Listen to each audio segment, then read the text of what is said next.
All right, fact check this podcast, and today I am rejoined by show regular Mark Metz, and we are going to talk about what a douchebag Dan Price is. Uh, let's just rip the band-aid right off of this thing. Just Uh, jump right in. I think we passed our 1 year anniversary when I first appeared on Fact Check This podcast. yes, we did. We that was what was that? That was like a week and a half, maybe 2 weeks ago. Something like that. Yeah, A year ago, I called you Jason at the beginning of the podcast. Little did we know what was going to happen over the next year. I know, right? I think it was my son. He was like, "Is Mark like your best friend?" I was like, "I don't know. I wouldn't say best friend. Like we haven't actually met in person, so it's hard to like. We might actually meet in person. Then it turns out that his like dwarfishness is just too much for me to handle, and it's not going to work." But I'm a little nervous about that. You'd be like, "Oh, he is short." Look, guys, everybody's 5'9". I'm average, all right. Everybody's short. You're like my daughter's height, and she's 12. So okay, I don't know if I like you putting it that way. Just say the average male height. That's like my son is 6 foot 200 pounds, and he just turned 14 like last week. And I tell people that, and they're like, "Holy fuck!" I'm like, yeah, I mean, is he not playing football? No, he's a giant pussy. His mother has had a horrible influence on him. He doesn't like to get hit. Which, I mean, I don't blame him. Like, I played football, and I didn't like to get hit either, but I was a receiver, so, catch the ball, get out of bounds. Like, don't do anything stupid and get yourself hurt. I don't know that you just described his size. I don't know if receiver's the position for him, though. I actually he's down. Maybe tight end. I was gonna say he's well built to be a tight end. He just needs to not be such a pussy. Learn to catch the ball. I thought he would make for like a good defensive end, and they put him at defensive end when he played in like little league when he was in 5th or 6th grade. I think it was 6th grade, and they put him in at defensive end, and I'm like, yes, this is like where he belongs. He's got the right size for it. He comes around the end and just got absolutely blown up by a pulling guard, and that was it. Like he never tried to hit anybody ever again. Never again. Like, dude, he was like, that guy ran me over. It's like, yeah, that's kind of the point. Like, it's either he runs you over or you run him over. Like, oh man, this is just going to be a sports show. We're not going to actually talk about Dan Price. The Dan Price thing was just a clickbait. Well, we can transition from being a pussy into pussy because Dan Price really likes him some pussy. Well, yes, that he does. Trey, how tall are you now? I thought you were like only 6 foot. Are you also a giant? Trey's taller than me too. Sorry, Mark. I hate to break it to you, but you're the shorty around here. Around here, anyways. Yeah. See, Trey is fucking tall. All right. Couldn't tell by his pictures on the tweeters, but yeah. You gotta highlight that, Trey. There are a lot of people. There are a lot of tall people in the podcasting sphere. Yeah, what's with that? It's that alpha male thing. I mean, you're tall, you like to run your mouth, so you start a podcast, and So the people who tend to prefer to hide behind their Substack writings, do you think they're on the shorter side? Probably so. They're probably on the just above dwarfish height, like in that 5'5" to 5'8" range. Well, as much as I try to not show up on shows, I found myself as part of our morning show, now the football show, and then every other month or so on this show. So maybe I'm trying to get taller this way. Or at the very least, to be a little bit more of an alpha. Speaking of alphas, I would probably categorize Dan Price as one of those toxic alphas. Like I think there are different types of alphas, and I think there's the ones who do it right and like take care of their families and contribute to society and stuff like that. And then they're the toxic ones who are more predatory, and that seems to be the depiction of Dan Price. The Vox Day's social sexual hierarchy is a lot more expansive than like the alpha beta binary. Have you ever looked into Vox Day's system? No, tell me about it. Since we've been looking at all these different systems and talking about these things, enneagrams and 16 personalities, and tell me about it.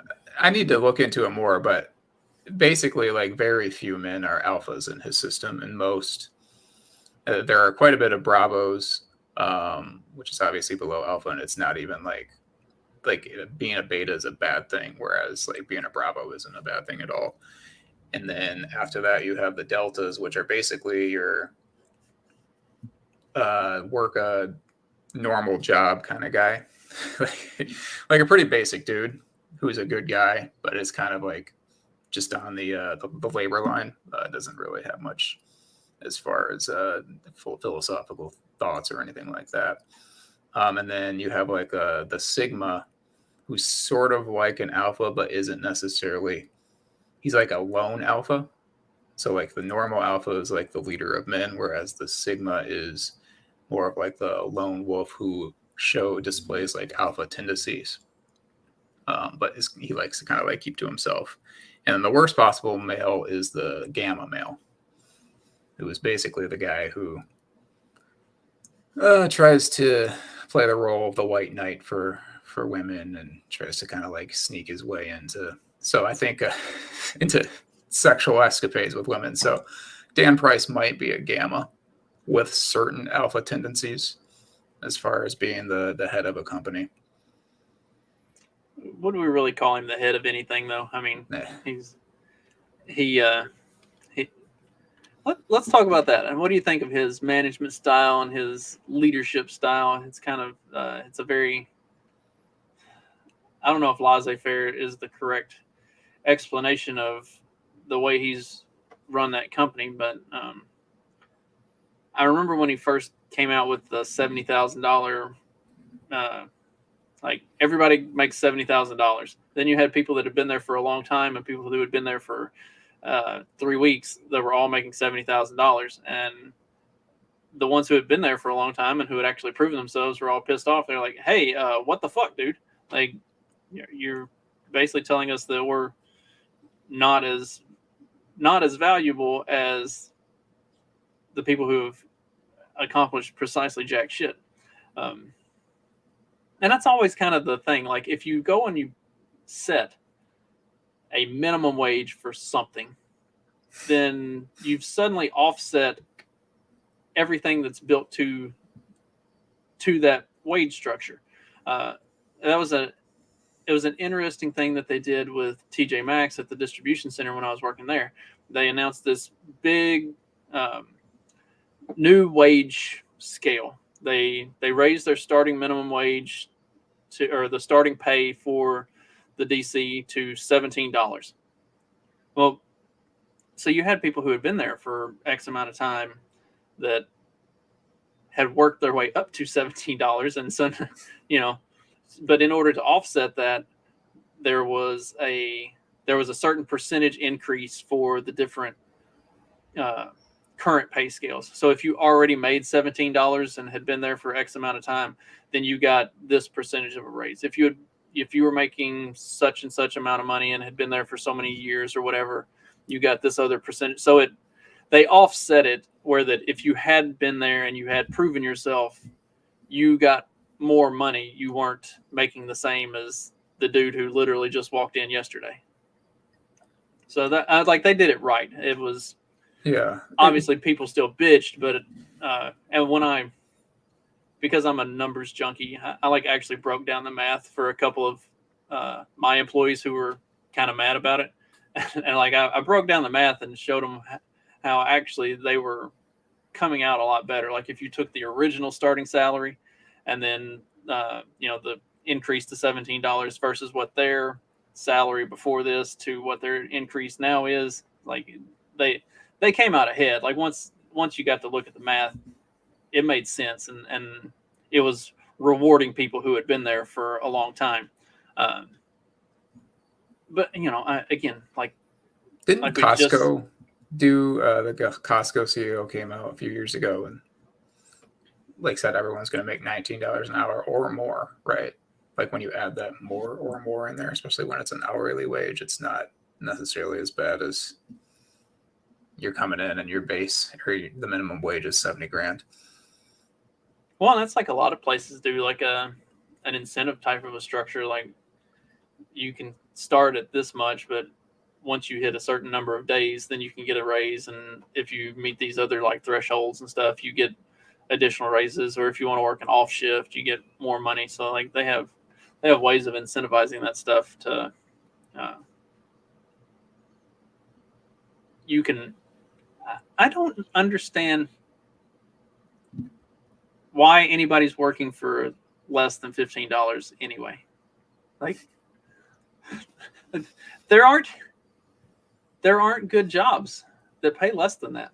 Like a good job is going to pay you $15 an hour, most likely. I mean, pretty damn close. I think when I started at Lowe's, I think I made like 14 and a quarter or something. It's like working as a fucking hourly at Lowe's. So you're telling me that the average employee can't go find a good job making $15 an hour? Like, why? You can make $16 an hour working at McDonald's around here now. Really? That's fucked up. But I mean, why is it that's like the baseline for them, is that every dumbass that's walking around Walmart or flipping burgers at McDonald's should be making $15 an hour? Like, there are plenty of jobs that pay $15 an hour that will actually give you a skill, and like you'll be able to do something with your life, and you'll be hireable across other places within similar industries making as much or more. Like, why are people settling for these jobs, and why are people choosing these jobs as like careers? There was a guy that was interviewed back in I was in Mississippi at the time, so it had to have been 2010 or 2011. But he worked at Kentucky Fried Chicken, making $7 and a quarter, and he really loved the work. He did. Like that was his entire life's aspiration, was to run the fryers at Kentucky Fried Chicken, and he was good at it.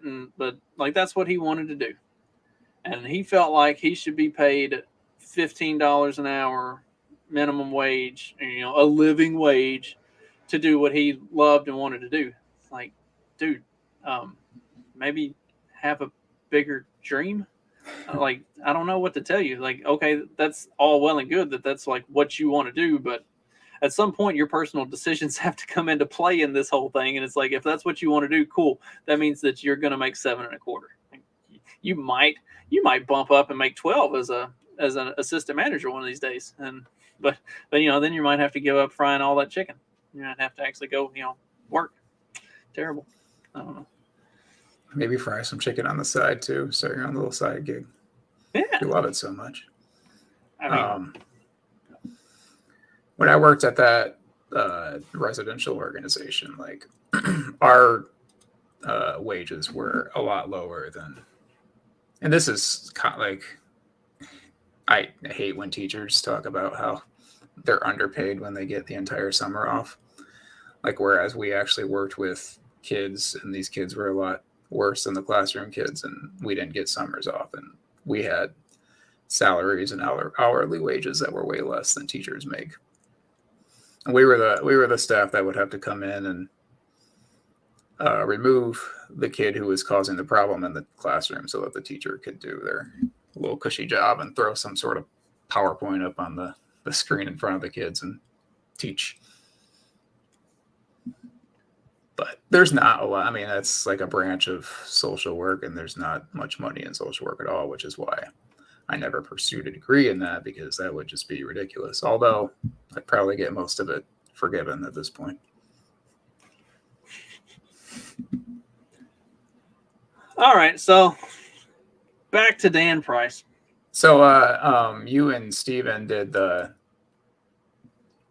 quiet quitting episode a few weeks ago, and I would imagine I still don't have a grasp of what this guy's company was or is, but I can imagine there's a whole lot of quiet quitting going on there if you're guaranteed minimum $70,000, especially if it's like an office job. Like, is anything being done?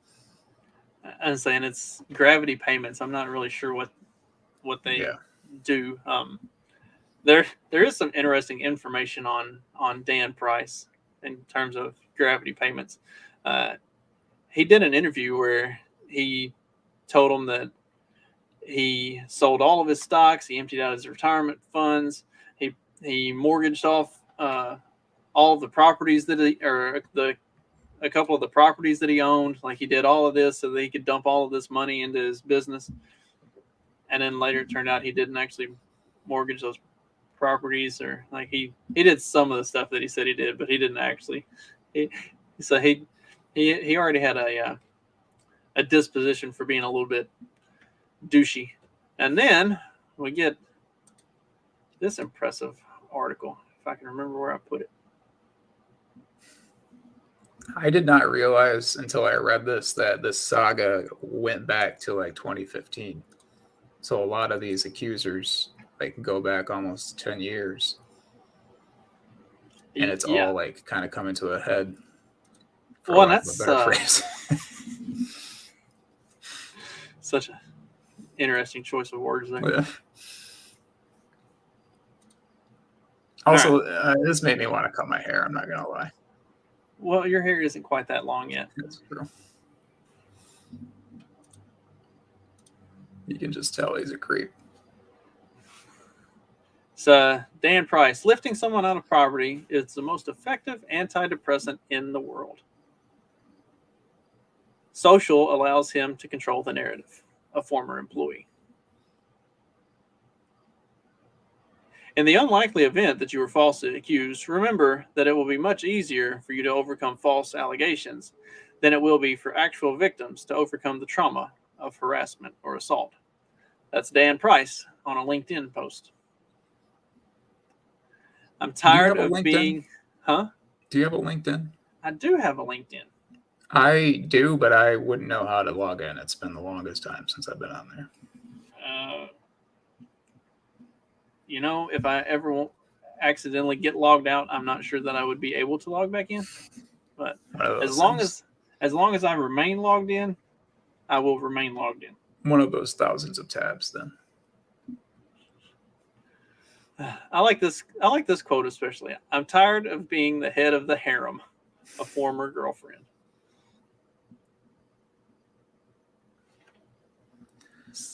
Social media was a CEO's bullhorn and how he lured women. So this guy was harassing women back to, as far as we know, back in 2015, 2014. And the way that he was able to kind of fly under there were actually accusations back then, right? And the way that he revived his image was basically posting all that hokey, inspirational, diversity, inclusion stuff on Twitter. And it worked for him for a good 7 years or so. Yeah. So what the article kind of gets around to, the long and short of it is Dan Price was kind of a cunt and was a womanizer and sort of a piece of shit. But as allegations and accusations and all of this stuff was becoming public and coming to light, and he was starting to catch flack for it, then that's when he became the great business owner that he is, and did all of this stuff to make him seem like the best boss in the world. He is the socialist dream come true as far as the business world is concerned. Robert Wright called him the one moral CEO in America, if that tells you anything about this guy. It tells me about as much about Robert Reich as it does about this guy. Not that that's any surprise. I mean, fuck. You would think he would change his last name just on principle alone, right? I think it's a joke. Just one big elaborate joke. Wouldn't that be? So is that Robert Reich and what's the other one? Occupy Democrats. These are like the long con trolls. Yeah. They're libs of TikTok, but like way more elaborate and sneaky with their stuff. Claire Foster, MD, but yeah.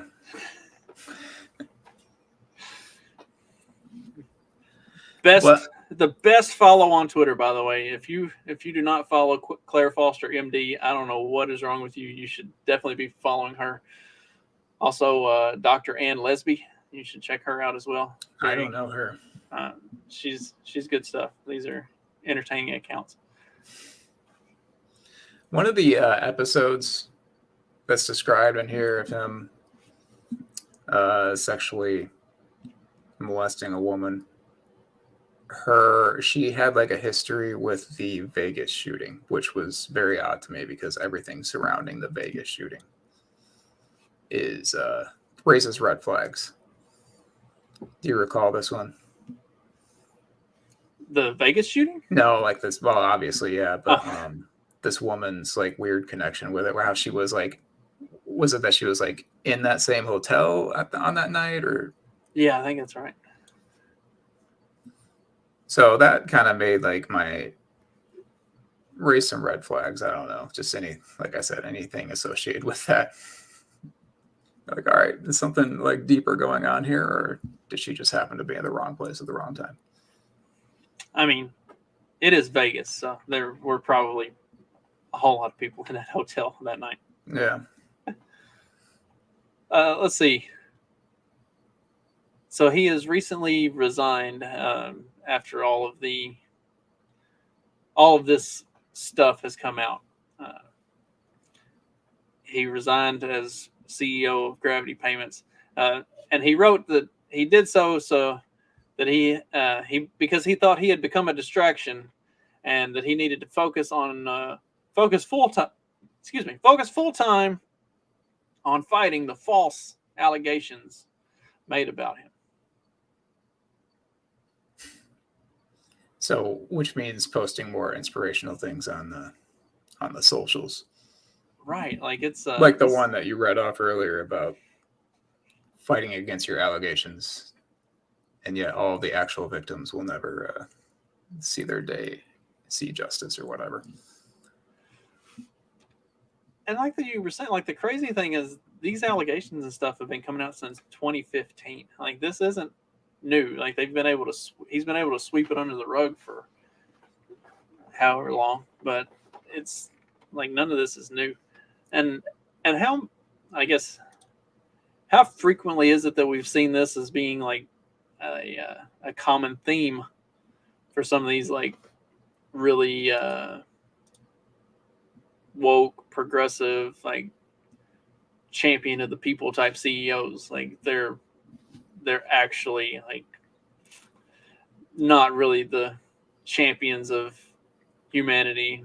They're not even remotely good people at all. Like they're the predatory thing that I was talking about earlier. Like, I mean, we could really be spicy and reference that Liberty Lockdown episode with a couple, or at least one friend of ours and another guy who's been on some spicy episodes of different shows and talk about people being predatory. But like, there are certain tendencies within these like high powered positions that they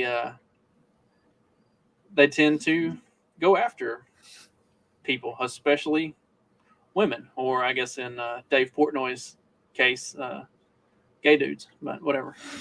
I think Portnoy needs an episode on his own.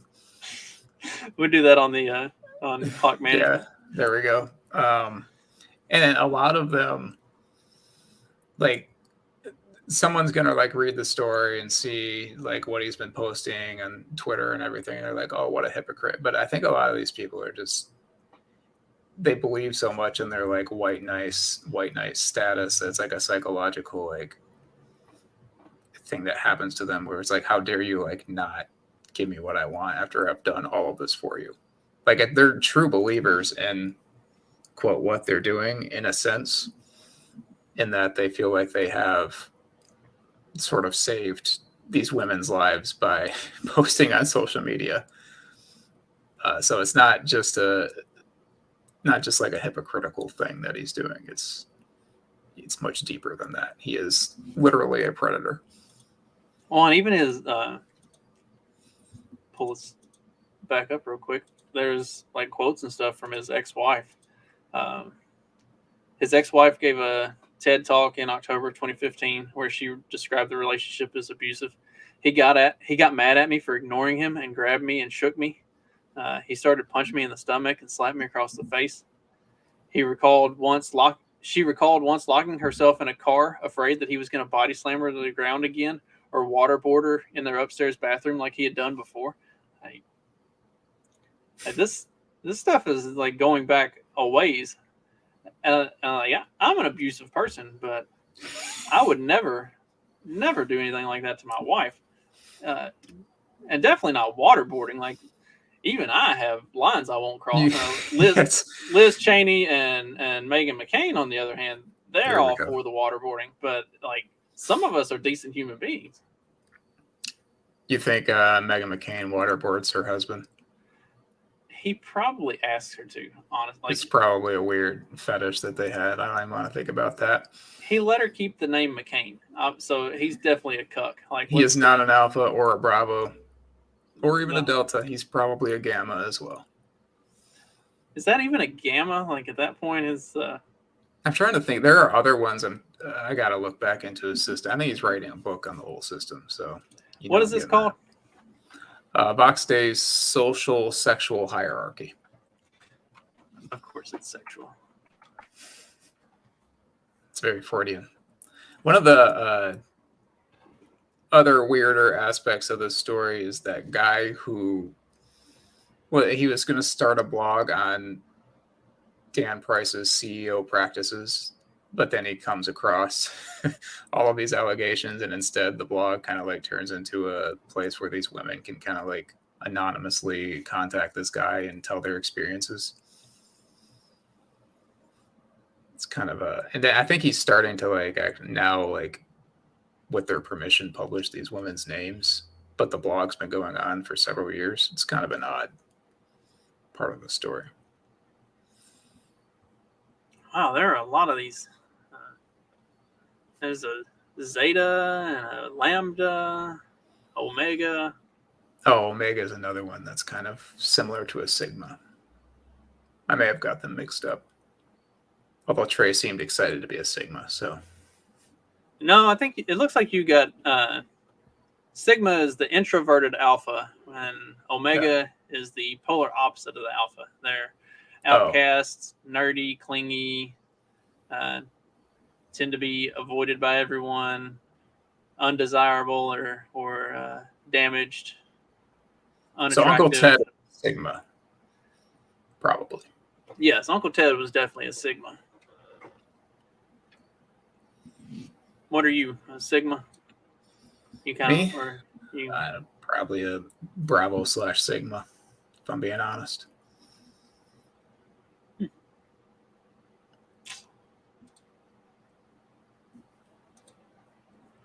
Meghan McCain probably pegs her husband, according to Trey. You know, that's probably right.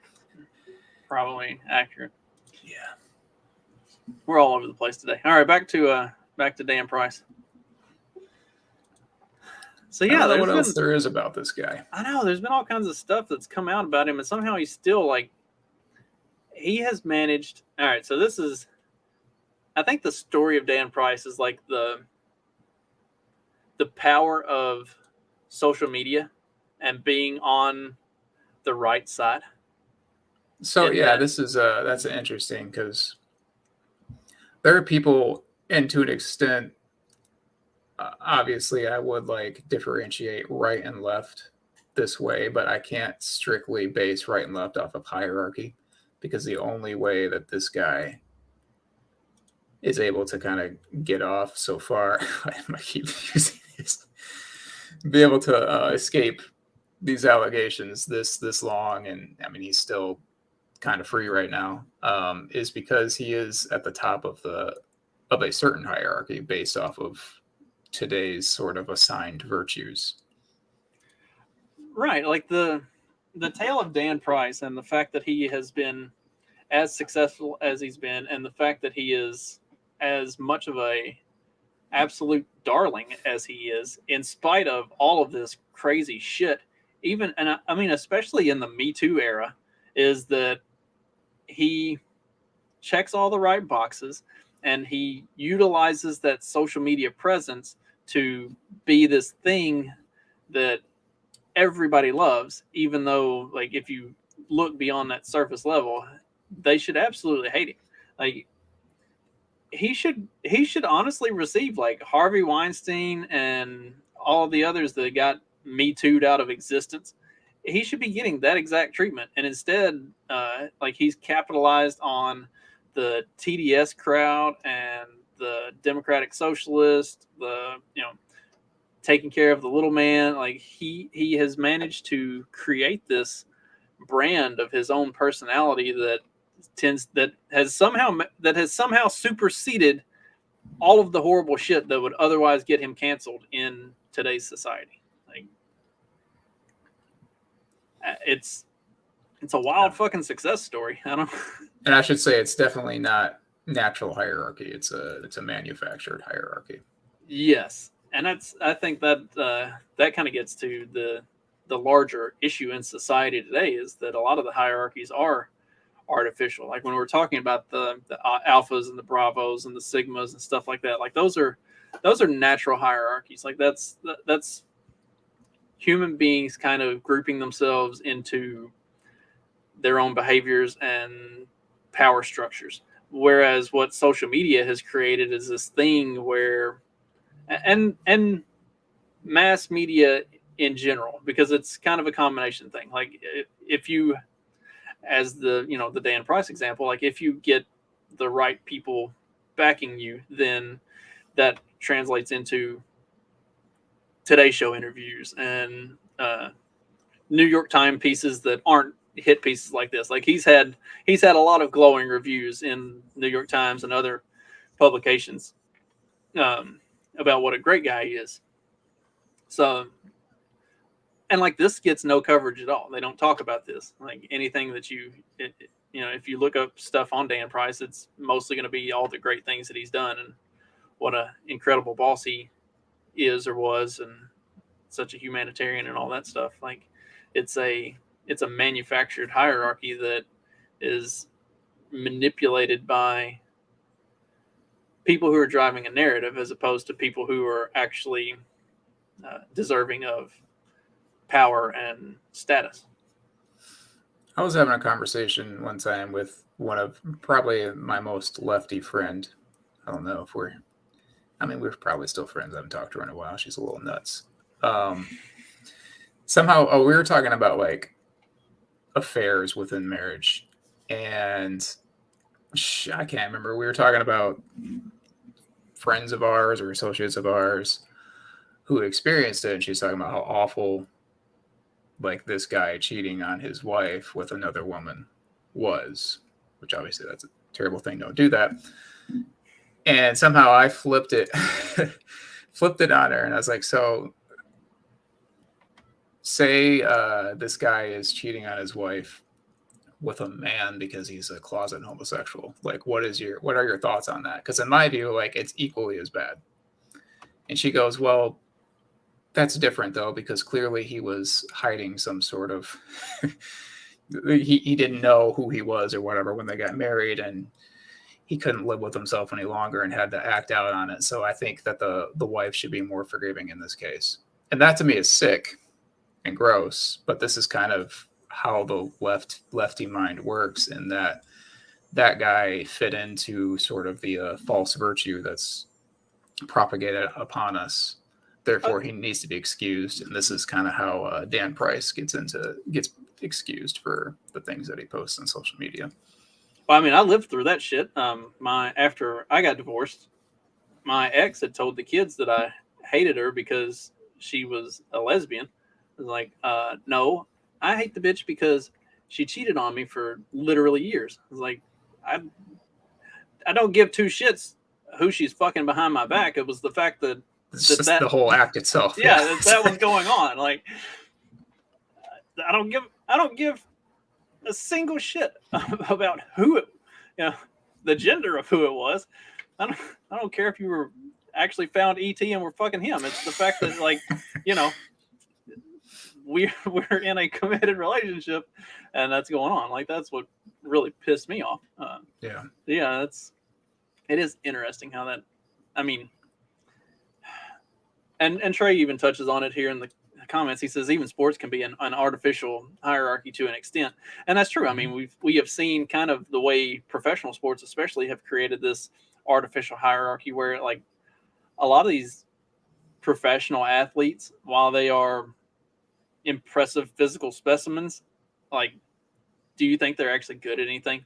I mean, we know for a fact that a lot of them are not smart at all. Like, do you think they would be contributing members of society if not for the fact that, they're athletic?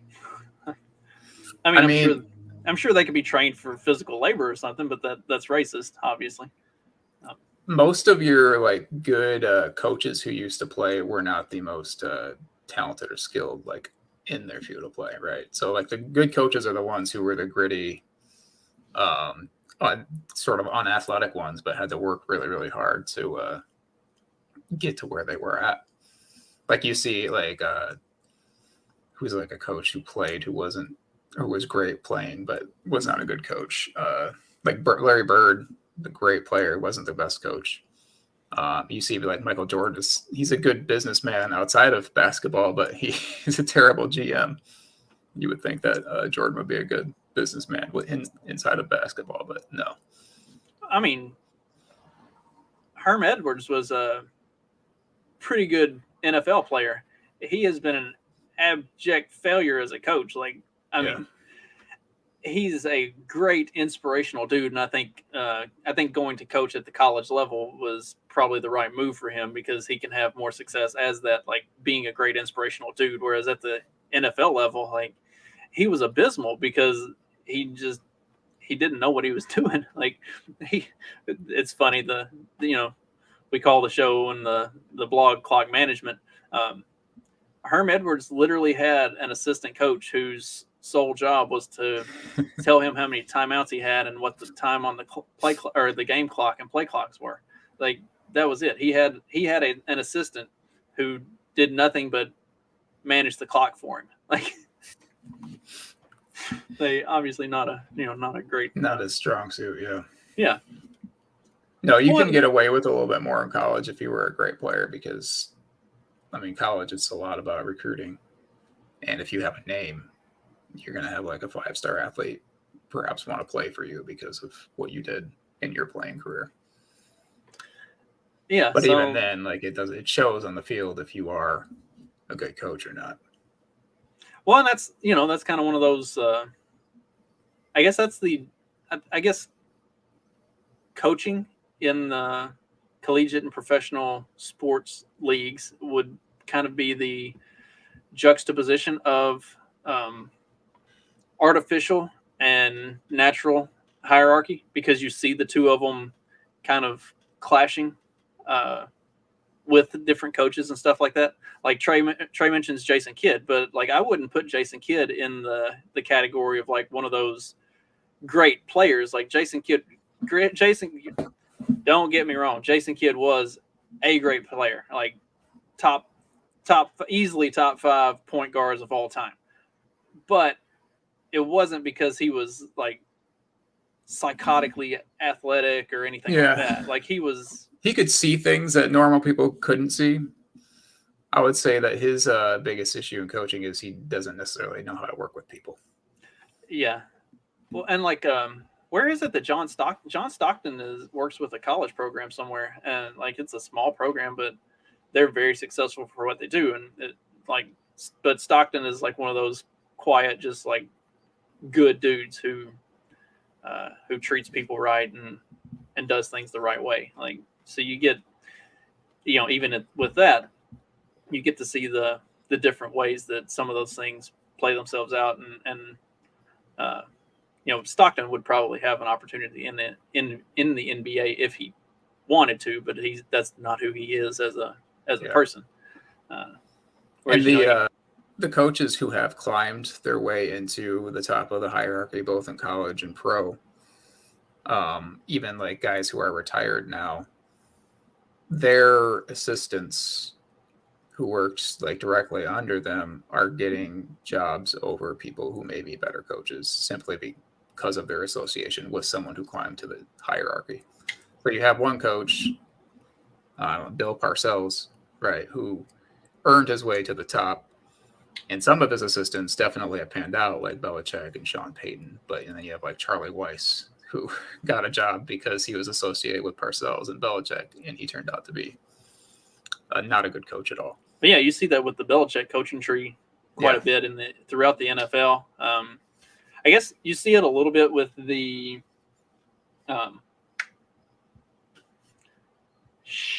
why am I not Nick Saban coaching tree throughout collegiate football, and those seem to pan out a little bit better than like the Belichick. Yeah, D'Antonio here in Michigan State was a good coach, unfortunately. Yeah, I mean, there's a lot of the Kirby Smart, obviously.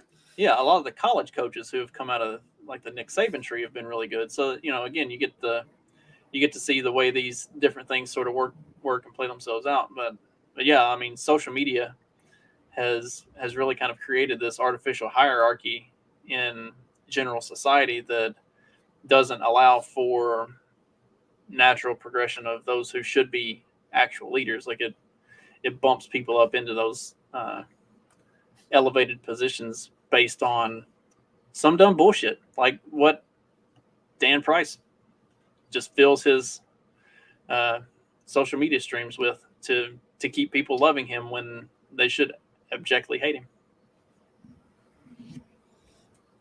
I think that sports is a better indication of a natural hierarchy than, we beat the whole like science community to death, but there is no real hierarchy when it comes to writing scientific papers on things. I think we've learned that, especially these last few years.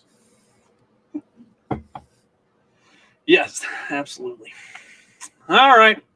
We got anything else to talk about? This was interesting. We went a few different directions. Would you have it any other way? No, not at all.